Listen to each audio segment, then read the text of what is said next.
कस लागे तोरे चेहरा, सूरजमुखी कस लागे तोरे चेहरा। रूप के दीवाना मैं हो गे बैहा, रूप के दीवाना मैं हो गे बैहा। सूरजमुखी कस लागे तोरे चेहरा, सूरजमुखी कस लागे तोरे चेहरा। रूप के दीवाना मैं हो गे बैहा, रूप के दीवाना मैं हो गे बैहा।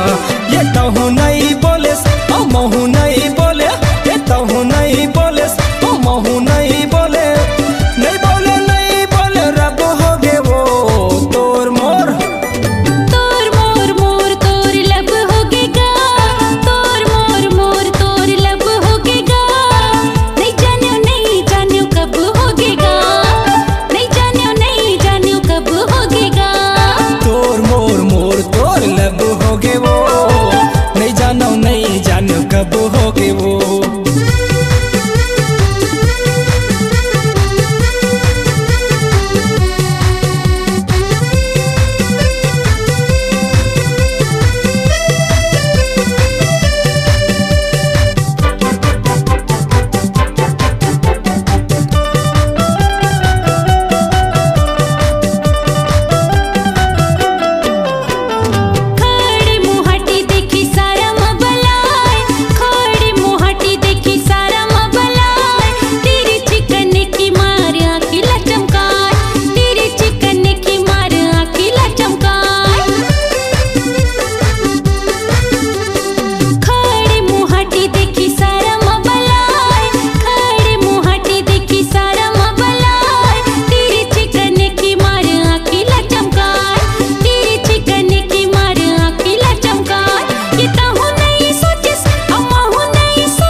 नहीं जानो कब हो गे वो, नहीं जानो कब हो गे वो।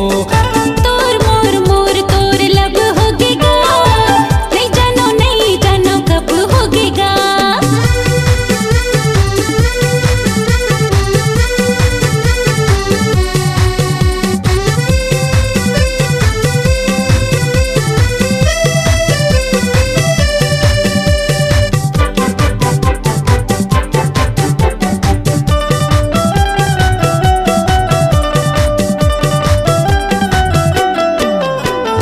जिंदगी बंधा गे तोरे अचेरा के छोर, जिंदगी बंधा गे तोरे अचेरा के छोर।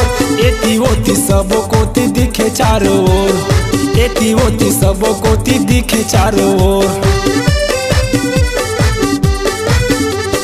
जिंदगी बंधा गे तोरे अचेरा के छोर, जिंदगी बंधा गे तोरे अचेरा के छोर। एती ओती सब कोती दिखे चारों ओर, एती ओती सब कोती दिखे चारों ओर। ये तहु नहीं रोके ओ महू नहीं रोके, ये तहु नहीं रोके ओ महू नहीं रोके, नहीं रोके नहीं रोके लब हो गे वो तोर मोर। तोर मोर मोर तोर लब हो गे गा, नहीं जानो कब हो गे गा। तोर मोर मोर तोर लब हो गे वो, नहीं जाने कब हो गे वो। तहु नहीं बोले महू नहीं बोले, ये तहु नहीं जाने महू नहीं जाने, नहीं जाने कब हो गे वो मोर तोर। तोर मोर मोर तोर लब हो गे गा, नहीं जानो कब हो गे गा। तोर मोर मोर तोर लब हो गे वो, धमधा कॉलेज में वो लब हो गे वो। तोर मोर मोर तोर लब हो गे गा, नहीं जानो कब हो गे गा। तोर मोर मोर तोर लब हो गे वो, नहीं जानो कब हो गे गा। नहीं जानो लब हो गे वो। I love you. छत्तीसगढ़ी सांस्कृतिक लोक कला मंच मोर माया के छांव, ग्राम राजूनगर बुंदेली की प्रस्तुति, जिला बेमेतरा छत्तीसगढ़। मोबाइल नंबर 9753673375 और 9589227535। प्रोग्राम हेतु संपर्क करें। आपकी आवाज ही आपकी पहचान है। यदि आप अपनी आवाज को एक नया आयाम देना चाहते हैं तो चले आइए मल्टी ट्रैक डिजिटल रिकॉर्डिंग के लिए AVM audio video studio, Khamtarai, Raipur. Mobile number 9301523929 और 7869646201। यदि आप नए एवं पुराने गीत सुनना चाहते हैं तो avmgana.com में जाकर गाना फ्री डाउनलोड करें और YouTube चैनल में AVM गाना और KK कैसेट्स को सब्सक्राइब करें।